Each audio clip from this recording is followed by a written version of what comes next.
ہیں کہ بعض کاموں میں ہم تمہاری بات بھی مانیں گے اور اللہ ان کے پوشیدہ مشوروں سے واقف ہے۔ تو اس وقت ان کا کیسا حال ہوگا جب فرشتے ان کی جان نکالیں گے اور ان کے چہروں اور پیٹھوں پر مارتے جائیں گے۔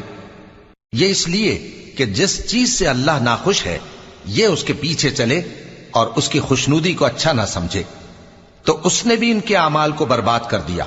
کیا وہ لوگ جن کے دلوں میں بیماری ہے یہ خیال کیے ہوئے ہیں کہ اللہ ان کے کینوں کو ظاہر نہیں کرے گا؟ اور اگر ہم چاہتے تو وہ لوگ تم کو دکھا بھی دیتے اور تم ان کو ان کے چہروں ہی سے پہچان لیتے، اور تم انہیں ان کے انداز گفتگو ہی سے پہچان لوگے، اور اللہ تمہارے اعمال سے واقف ہے۔